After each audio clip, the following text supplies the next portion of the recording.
नमस्कार साथियों, एक बार पुनः आप सभी का तहे दिल से हार्दिक स्वागत और अभिनंदन करता हूं। और लास्ट क्लास के अंदर हम पढ़ रहे थे मारवाड़ का इतिहास या राठौड़ों का इतिहास। तो लास्ट क्लास के अंदर हमने थोड़ा जनरल इंट्रोडक्शन देखा था। उसके बाद हमने जो राव जोधा के बारे में हमने देखा था लास्ट क्लास के अंदर 1438 के अंदर उसका टाइम पीरियड स्टार्ट हो जाता है। थोड़ा समय हम जो कल की क्लास के अंदर हमने पढ़ा तो उसको मैं थोड़ा सा आप लोगों को रिवीजन करवा दूं। तो 1438 के अंदर उसका टाइम पीरियड स्टार्ट होता है और 1459 के अंदर 1459 के अंदर उसको मेहरानगढ़ किले का निर्माण करवाता है।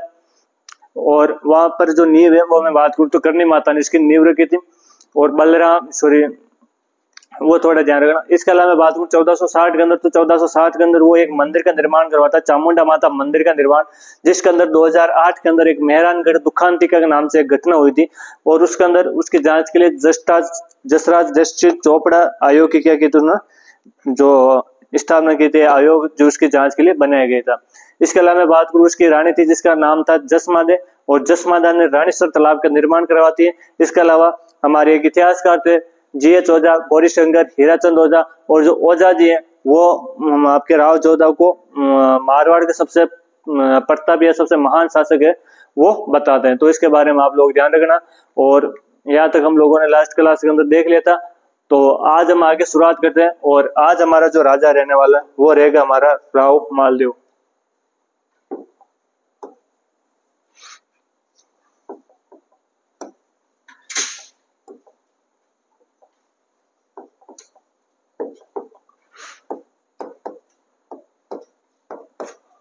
राव मालदेव के बारे में देखेंगे। तो राव मालदेव का मैं टाइम पीरियड बात करूं तो 1531 से लेकर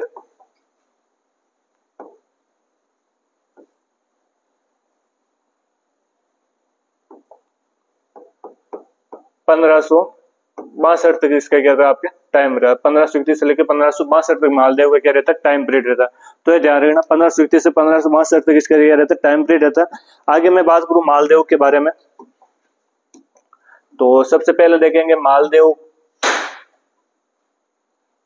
मालदेव के पिता के बारे में बात करते हैं कि इसके पिता कौन थे और इसकी माता कौन थी।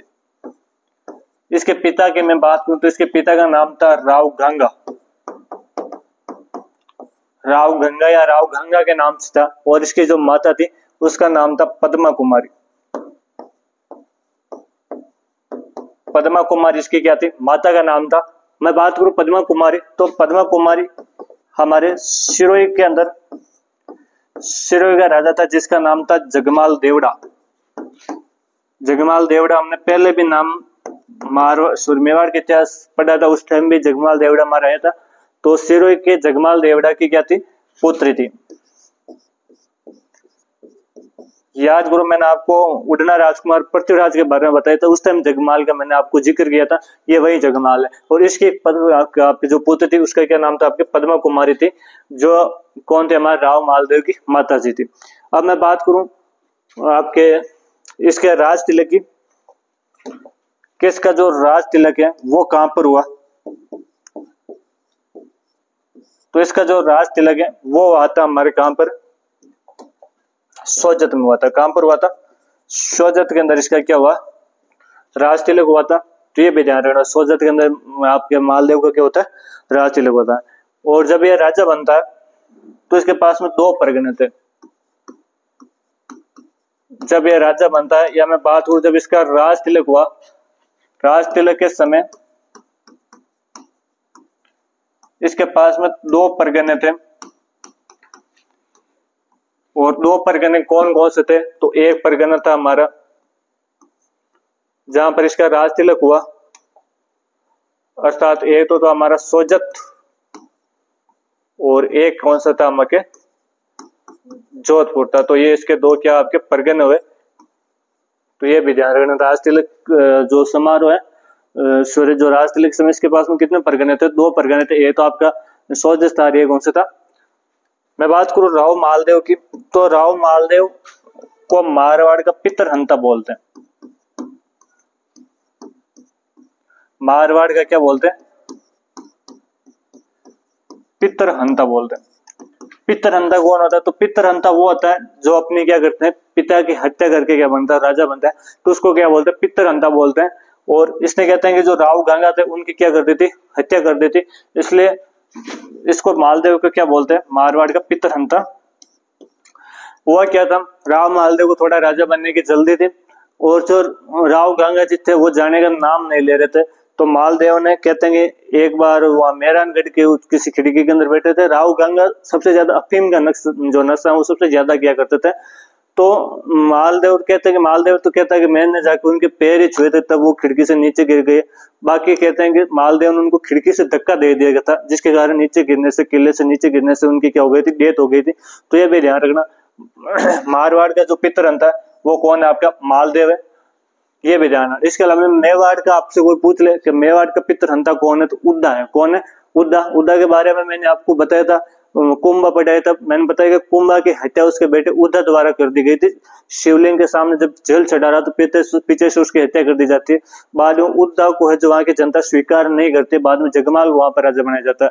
तो वो हमने जयमल को राजा बनाया, तो वो चीज हमने वहां पर देखी थी। तो ये भी ध्यान रखना भाई, मालदेव के बारे में हम लोगों ने देखा। बाद में मालदेव के पास में 2 परगने थे। इसके अलावा मालदेव के बारे में कहा जाता है कि मालदेव 52 युद्ध व 58 परगनों का क्या है, विजेता भी कहा जाता है। इसको क्या कहा जाता है, ध्यान रखना, किसका, 52 युद्ध और 52 तो युद्ध और आपके 58 परगनों को क्या कहा जाता है, इसको विजेता कहा जाता है। Victory of 52 battles and 58 Parganas. तो ध्यान रखना, इसको 52 युद्ध और 58 परगनों को क्या कहा जाता है, विजेता कहा जाता है। कहता है कि इसने आसपास के लगभग सारे राजाओं को इसने हरा दिया था। मैं बात करूं सबसे पहले, तो सबसे पहले आती है हमारे नागौर की। इसके अलावा मैं बात करूंगा आपके मेड़ता की, मैं बात करूंगा आपके बीकानेर की। मेन प्रमुख 3 ही। इसके अलावा आप ध्यान रखना आपके जालोर की,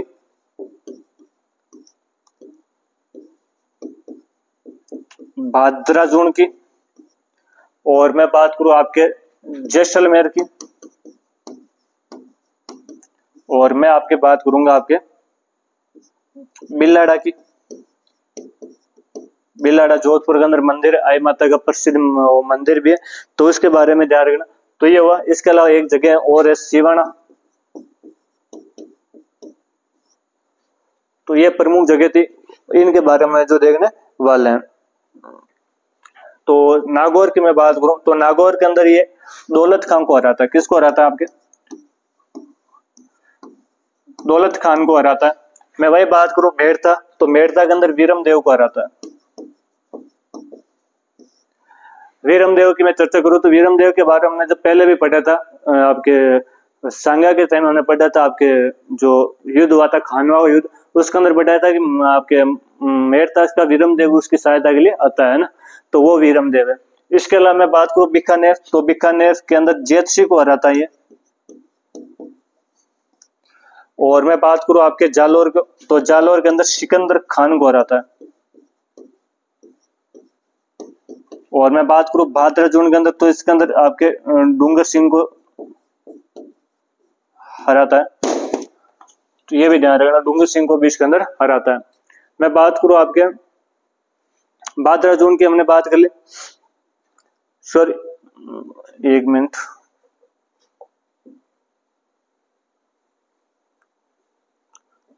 जो भाद्राजून था यहाँ का आपके कौन था, वीरा सिंहतल था, और जो डूंगर सिंह था वो आपके सिवाना का था।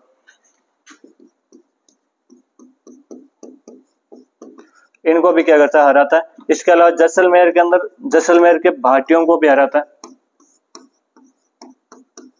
और मैं बात करूं बिलाड़ा के अंदर सिरवी ज्यादा रहता है, तो बिलाड़ा के सिरवियों को भी क्या करता है, हराता है। तो ध्यान रखना, इसने आसपास के सभी राज्यों को क्या कर दिया था, हरा दिया था। कौन कौन को हरा देता है, तो ध्यान रखना, ये तो किसको हरा देता है, आपके नागौर के दौलत खान को, मेड़ता के वीरमदेव को, और बीकानेर के जेत सिंह को हरा देते हैं। ये जो 3 है ये इसके परिवार से ही इनका संबंध रहा था। मैं 3 की मैं बात करूं आपके कौन कौन, आप सॉरी आपके मेड़ता का वीरमदेव और बीकानेर का जेत सिंह, ये 2 है, इसके परिवार से थे। इसके अलावा जालोर और भाद्राजून के वीरा सिंहतल को, और इन 3 को भी क्या करता है, ये हरा देता है। और जब ये राजा बनता है तो उसके साथ में इसके पास में 2 ही परगने थे, आपके सोजत और मैं बात करूं जोधपुर की। और इसके बाद में इसने 52 युद्ध जीते थे और 58 परगने जीते थे। तो ये भी इसके बारे में ध्यान रखना। अब इसके बारे में बात करेंगे हम इसकी पॉलिटिकल अचीवमेंट्स के बारे में। पॉलिटिकल अचीवमेंट्स की बात करें या इसके मैं बात करूं इसके कुछ संबंध है कि इसके जो पड़ोसी राज्य हैं मैं बात करूं इनका या उनके जो सामंत थे उनके साथ में इसके किस प्रकार रिलेशन था, तो उनके बारे में हम चर्चा करेंगे। सबसे पहले मैं आपको थोड़ा सा बता देता हूँ और मैं क्या बताने वाला हूँ आपको, तो वो ये है कि आपको सबको पता है कि जोधा ने जो जोधपुर की स्थापना की थी और जोधा के जो पुत्र था उसका क्या नाम था, 2 थे। एक का नाम था बिक्खा, बिक्खा जो बाद में बीकानेर की क्या करता है आपका स्थापना करता, बीकानेर बसाता है। और एक आपके बंदा था जिसका नाम था दूधा, वो जो दूधा जो कि मेड़ता के अंदर रहता है, जो मेड़ता का दूधा था इसके 2 पुत्र थे। एक का नाम था आपका वीरमदेव और एक का नाम था आपका रतन सिंह। ये रतन सिंह वही है जो आपने जिनकी पुत्र थी आपकी मीराबाई, मीराबाई जिनकी क्या थी पुत्र थी। और जो वीरमदेव है इसके जो पुत्र था जिसका नाम था जेमल, जेमल मेड़तिया। नाम सुना होगा आपने जेमल मेड़तिया। जब हम हिस्ट्री पढ़ते हैं तो हम एक राजा था आपका उदय सिंह, हाँ सही उदय सिंह के टाइम में उस टाइम मेवाड़ का 30 शाखा हुआ था। अकबर अटैक करता है 1467 के अंदर, तो जेमल पत्ता चुंडावत और फूल कवा ने उस टाइम है जो मैं बात करूँ जौहर या मैं बात करूँ केसरिया किया था। तो ये वही जेमल है, जेमल मेड़तिया जिसको 4 हाथों वाला देवता कहते हैं, शेषनाग का अवतार मानता है। तो ये जेमल आपके था, तो वो ये इसी वीरमदेव का क्या था पुत्र था। और जो वीरमदेव है और इसके और जो आपके मालदेव थे इनके क्या संबंध रहेंगे। और बीकानेर का कौन था आपका, तो बीकानेर का आपका जेत सिंह और जेत सिंह का पुत्र था आपका कल्याणमल। इनके भी साथ में इसके क्या संबंध थे उनके बारे में हम जो चर्चा करने वाले हैं। तो सबसे पहले हम देखेंगे बीकानेर के साथ में इसके किस प्रकार संबंध है।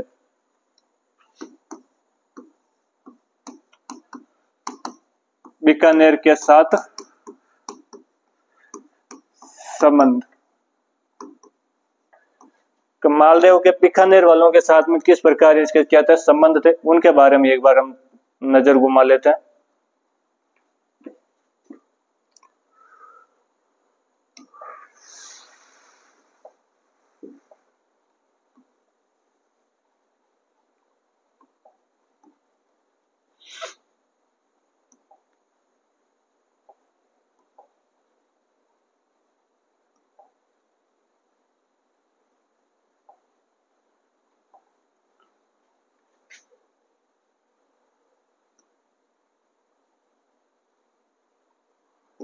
हाँ, तो हम बढ़ रहे थे बीकानेर के साथ में संबंध। बीकानेर के संबंध में आगे हम देखें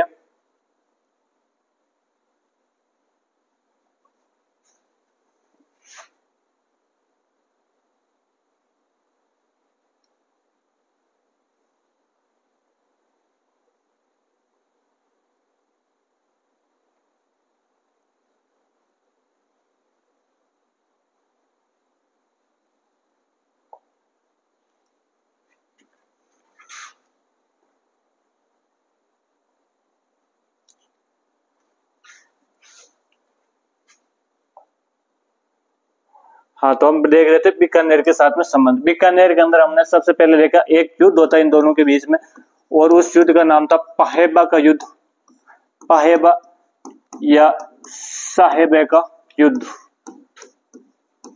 कुछ किताबों के अंदर पाहेबा है, कुछ किताबों क्या बोलते हैं इसको साहेबा बोलते हैं। तो पाहेबा या जो साहेबे का युद्ध होता है उसके बारे में देखते हैं। पाहेबा जो साहेबा का युद्ध है कब होता है सबसे पहले तो वो बात करते हैं। तो होता है आपके 1541 के अंदर ये युद्ध होता है। किस किस के बीच में होता है तो सबको पता है ये युद्ध है आपके मालदेव वसज जो जेत सिंह था और जेत सिंह कहाँ का था आपके बीकानेर का। इन दोनों के बीच में क्या होता है युद्ध होता है। तो ध्यान रखना मालदेव और जेत सिंह के बीच में आपसे कोई पूछ ले कौन सा युद्ध होता है तो पाहेबा या साहेबा का युद्ध होता है। 1541 के अंदर ये आपके क्या होता है युद्ध होता है। मैं बात करूं इसके अंदर किसकी जीत होती है, कौन हारता है इसके अंदर, तो जाहिर सी बात है इसके अंदर किसकी विजय होगी। तो मैं बात करूं जीत या जो विजय होती है वो किसकी होती है, हमारे मालदेव की क्या होती है, जीत होती है। मैं आगे बात करूं, आगे आता है हमारे बीकानेर। तो बीकानेर के अंदर जो जेतसिंह था, उस जेतसिंह को जो से इस युद्ध के अंदर मारा जाता है। जेतसिंह होता है वो इस युद्ध के अंदर क्या जाता है, आपका मारा जाता है। जयसिंह का जो पुत्र था उसका क्या नाम था, कल्याणमल था। क्या नाम था आपका, कल्याणमल था। और जो कल्याणमल है वो शेरशाह सूरी के पास में चला जाता है। शेरशाह सूरी के पास चला, शेरशाह सूरी के पास में चला जाता है। और मैं बात करूं आपके बीकानेर की, तो बीकानेर पर कौन अधिकार कर लेता है, तो आप पर आपका मालदेव क्या कर लेता, आपका अधिकार कर लेता। तो ध्यान रखना बीकानेर पर कौन अधिकार कर लेता आपके,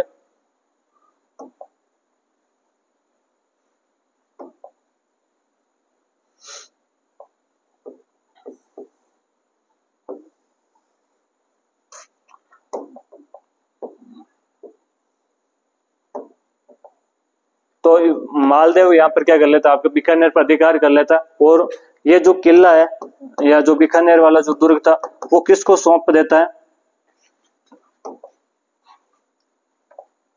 किसको सौंप देता है, तो ये किला किसको सौंपता है, हमारे आपके कुंपा राठौड़ को सौंप देता है। किसको सौंप देता है, कुंपा राठौड़ को ये किला सौंप देता है। तो ये भी ध्यान रखना भाई। ये जो युद्ध हुआ था पाहेबा या साहिबा का युद्ध कब होता है, 1541 के अंदर होता है। किस किस के बीच में होता है, मालदेव और जैतसिंह के बीच में होता है। जैतसिंह बीकानेर का था, जैतसिंह इस युद्ध के अंदर मारा जाता है। मारने के बाद वो जैतसिंह का जो पुत्र था उसका नाम था आपके कल्याणमल। वो जो कल्याणमल है वो शेरशाह सूरी के पास में चला जाता है। शेरशाह सूरी उस टाइम सबसे पावरफुल बंदा हुआ करता था बिहार के अंदर, इस टाइम वो रहा करता था। तो उसके पास में चला जाता है। और जो मालदेव होता है वो आपके किस पर अधिकार कर लेता है, बीकानेर पर अधिकार कर लेता है। और जो यहाँ का जो किला था वो किसको सौंप देता है, तो कुंपा राठौड़ को यहाँ का क्या सौंप देता है, किला सौंप देता है। तो इसके बारे में आप लोग ध्यान रखना। चाहो तो आप स्क्रीनशॉट भी ले लो इसका।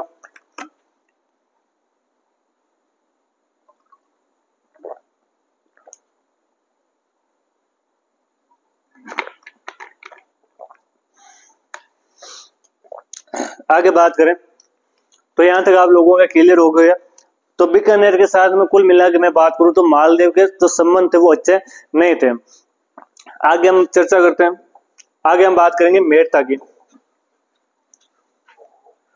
2 नंबर किसकी बात करने वाले, मेड़ता की बात करने वाले कि मेड़ता के साथ में क्या संबंध है।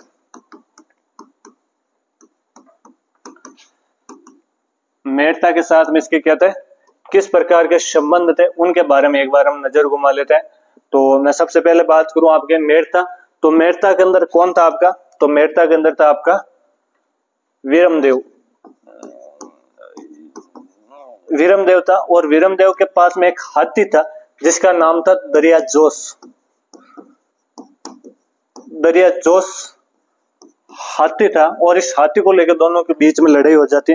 तो ध्यान रखना जो दरिया जोश हाथी को लेकर क्या हो गया था, विवाद हो गया था। हाथी को लेकर क्या हो गया, आपका विवाद हो गया।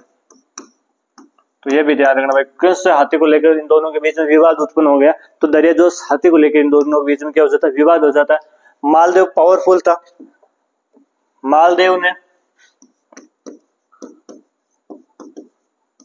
मालदेव मेड़ता पर अधिकार कर लेता है।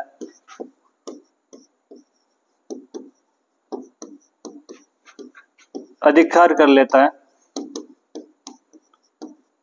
बाद में बच्चा आपका वीरमदेव, तो बाद में जो वीरमदेव है ये वीरमदेव एक आपके शेरशाह सूरी के पास में चला जाता है। किसके पास में चला जाता है, शेरशाह सूरी के पास चला जाता है।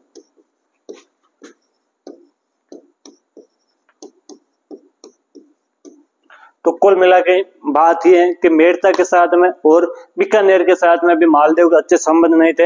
या मैं बात करूं इसके जो भाई बंधु थे मालदेव के, मालदेव उसके साथ भी एक कूटनीति है जो, या मैं बात करूं कठोर दमन की नीति उन्होंने अपनाई थी। तो ये भी ध्यान रखना भाई, इसके मेड़ता के और इसके संबंध इसके से अच्छे नहीं थे। आगे हम बात करें, आगे हमारा एक मुगल बादशाह आएगा और उसका नाम है आपका हुमायूं। बात करते हैं हुमायूं की, तो हुमायूं के साथ संबंध कि हुमायूं के साथ में इसके किस प्रकार से संबंध है।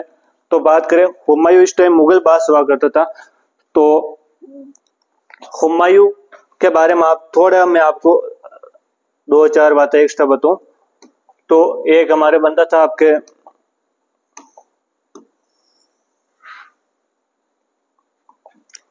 हुमायूं और इसके बीच में और शेरशाह सूरी, इन दोनों के बीच में 2 युद्ध होते हैं। एक युद्ध था जिसका नाम था चौसा और दूसरा युद्ध है आपका बिलग्राम। आप दोनों का नाम शायद आप लोगों ने सुना होगा पहले कहीं। तो चौसा और बिलग्राम का युद्ध होता है इन दोनों के बीच में, और इन दोनों युद्ध के अंदर शेरशाह सूरी की क्या होती है, जीत होती है, लेकिन हुमायूं को क्या करना पड़ता है, हार का सामना करना पड़ता है। तो हुमायूं को हार का सामना करता, तो जो हुमायूं का जो शासन था उस पर किसने अधिकार कर लिया था, आपके शेरशाह सूरी ने अधिकार कर लिया था। अब पीछे हुमायूं कहाँ जाए, तो हुमायूं जा रहा था अफगानिस्तान की ओर जा रहा था। तो ये जब जा रहा था तो ये मारवाड़ से होकर जा रहा था। कहाँ से होकर जा रहा था, मारवाड़ से होकर जा रहा था। और मारवाड़ के अंदर उसको पता था कि मालदेव एकदम साहसिक टाइप का बंदा, पराक्रमी टाइप का बंदा, योद्धा है एक तरह से, तो वो मेरी क्या कर सकता है, सहायता कर सकता है। तो बाद में ये मालदेव के पास में आता है, मारवाड़ के अंदर एक जगह जोगी तीर्थ, जगह का नाम क्या आपके जोगी तीर्थ नाम की जगह है। और इस जोगी तीर्थ नाम की जगह पर ये आके रुकता है, और यहाँ पर क्या करता है, आपका रुकता है और यहाँ से 3 बंदे भेजता है, 3 बंदों को भेजता है। और वो 3 बंदे कौन कौन थे, एक का नाम था मीर सम्मंद,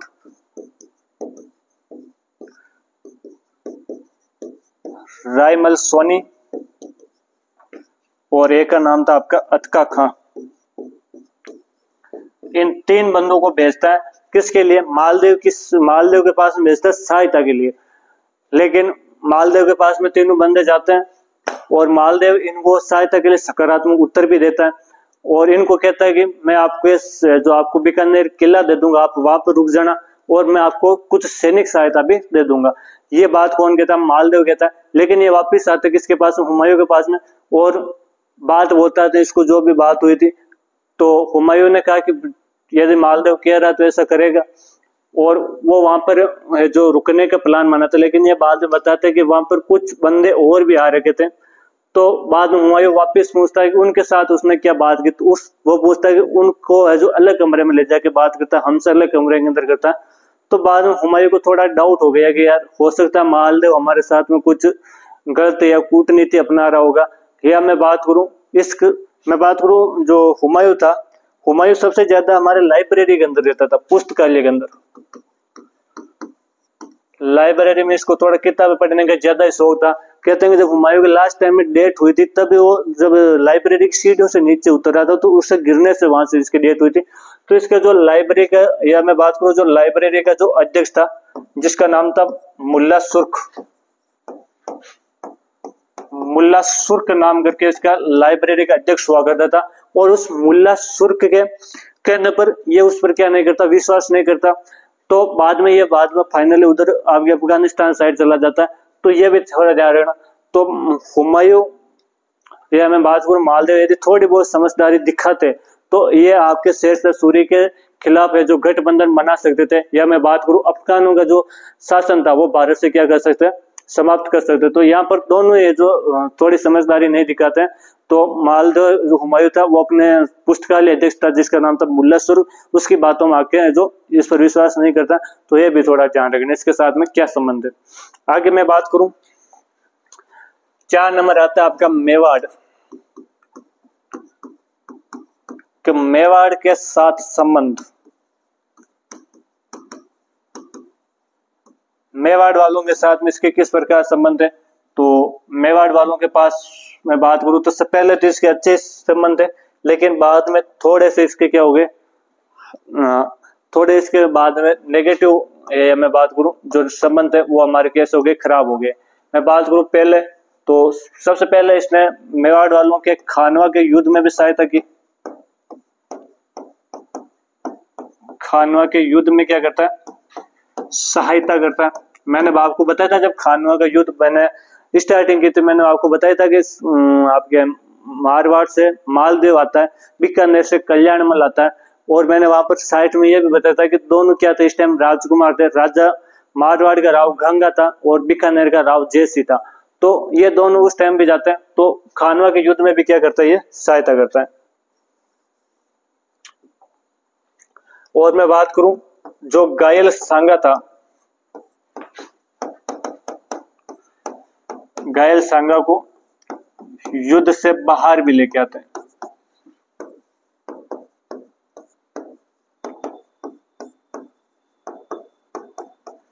जो घायल सांगा था उसको युद्ध से क्या लेके आते हैं, बाहर भी ये लेके आता है। इसके अलावा मैं बात करूं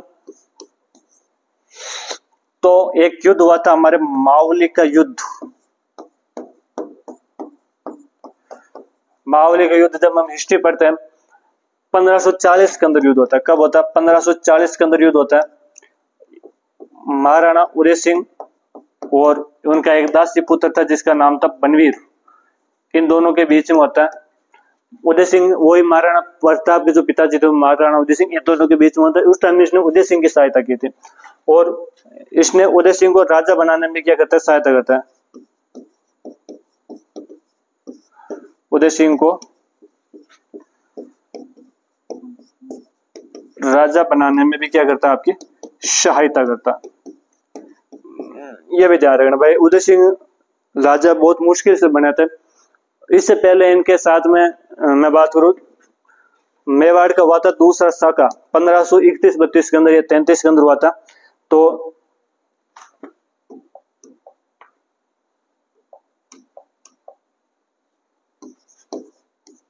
जो साका हुआ था, इस साके के अंदर आपके मैं बात करूं तो गुजरात का जो बंदा था वो था बहादुर शाह। तो गुजरात के बहादुर शाह के खिलाफ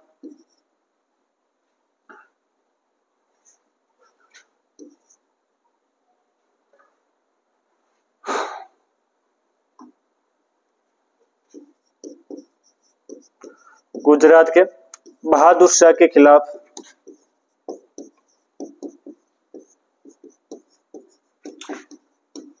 कर्मावती की क्या करता है, सहायता करता है।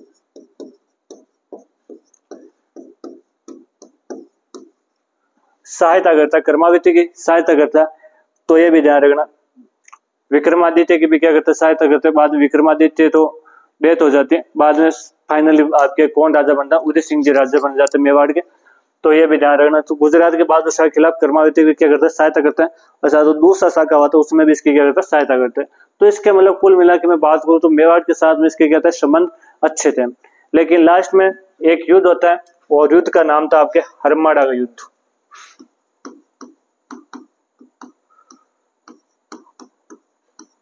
हरमाड़ा का युद्ध, वैसे ये जो युद्ध है क्या कारण रहा था इस युद्ध का, बात करें कारण तो वैसे इसका जो मेन कारण था वो एक झाली रानी थी, वो इसका मेन कारण थी। खेरवा जगह पर थी और वह खेरवा की राजकुमारी थी आपके कौन, झाली रानी थी। मैं बात करूं मालदेव की एक रानी थी और उस रानी का नाम था स्वरूप दे। रानी का क्या नाम था, स्वरूप दे थे। और इस स्वरूप दे की एक बहन थी, जिस स्वरूप देव की क्या थी, आपकी बहन थी। और जो बहन थी स्वरूप देव की उसका नाम था रंग राई। और मालदेव का विवाह पहले ऑलरेडी स्वरूप देव के साथ में हो रखा था। इसके अलावा वो रंग राय के साथ में भी विवाह करना चाहता था, लेकिन जो रंग राय का जो विवाह है वो किसके साथ हो जाता है, हमारे उदय सिंह जी के साथ में हो जाता है। तो उदय सिंह के साथ में इसका विवाह हो जाता है। तो बाद में इस मालदेव के और उदय सिंह के थोड़ी अनबन हो गई थी। उसके बाद में जो हरमाड़ा का युद्ध हुआ था, ये एक हाजी खां पठान का नाम बंदा था।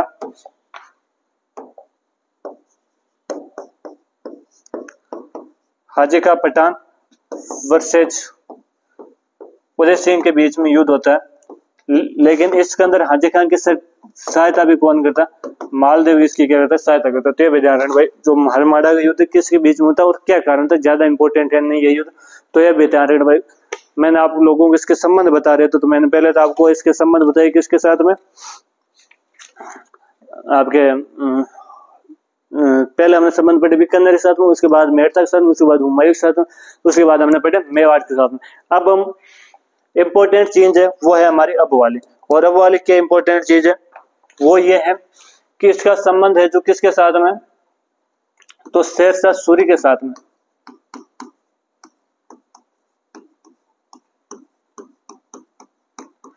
शेरशाह सूरी के साथ में इसका किस प्रकार रिलेशन था, किस प्रकार के संबंध थे, उनके बारे में हम एक बार देख लेते हैं।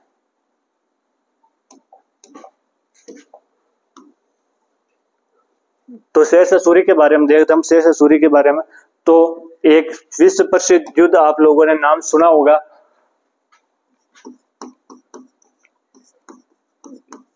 गिरी सुमेल, या मैं बात करूं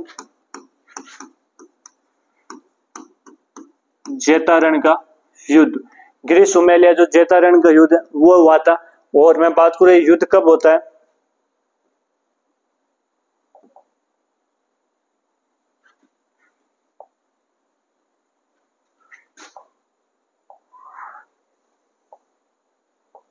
गिरी सुमेल या मैं बात करूं किसके, जेतारण के युद्ध की।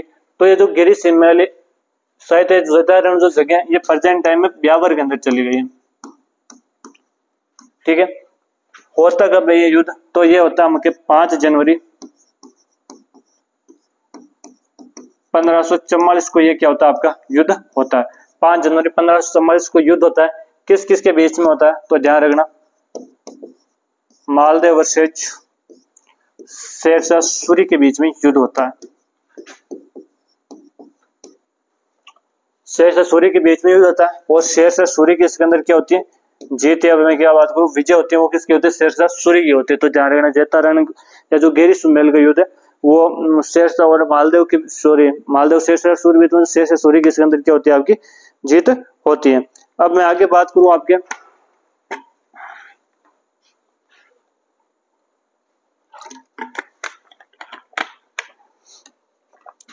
आगे बात करते हैं इनके सेनापतियों की बात करें। मैं बात करूं हमारे किसके, मालदेव के कौन कौन से सेनापति इस युद्ध के अंदर भाग ले रहे थे। और मैं बात करूं आपके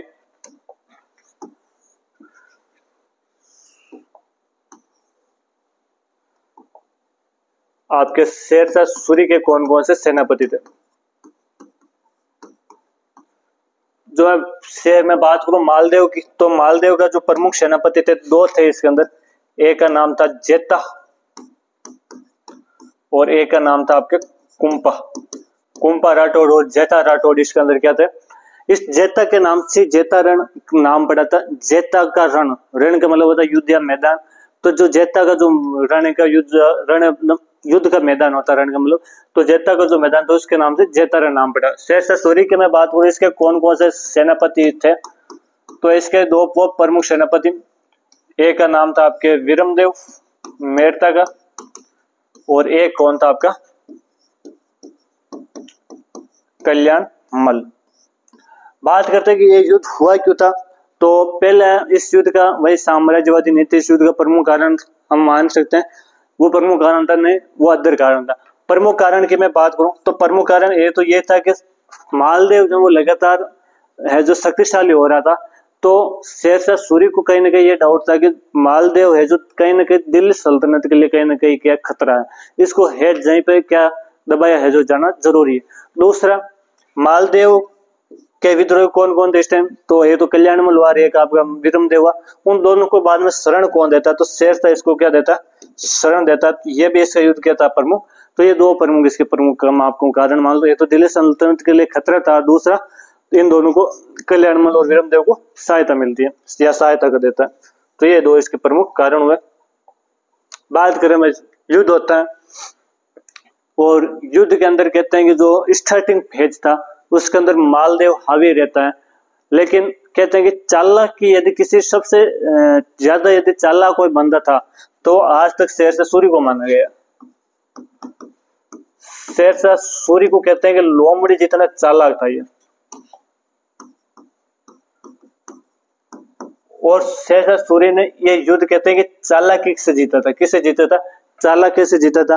और युद्ध क्या चालाकी की उन्होंने, तो उसने कुछ ऐसे जाली फरमान, या मैं बात करूं कुछ कागज के अंदर उसने कुछ लिखा, और बाद में उन जो कागज थे उनको कुछ सैनिकों को जो हथियार जो बेचने वाले होते हैं उनके रूप में वेस्ट को बदला, और कहां पर भेजा, जहां पर आपके मालदेव के टेंट वगैरह लगे थे वहां पर भेजा, और जो जाली फरमान थे उन फरमानों को वहां पर जो उनको जो वहां पर पटक दिया गया था। और बाद में वो एक फरमान उसमें से कैसे करके मालदेव के पास पहुंचता है, और मालदेव उस जाली फरमान पर क्या कर लेता है, विश्वास कर लेता है। उसके अंदर कुंपा और जेता के बारे में कुछ उल्टा सीधा लिख रखा था।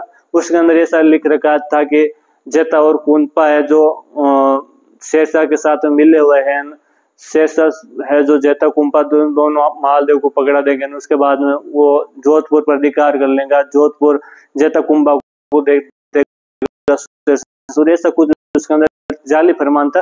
तो वो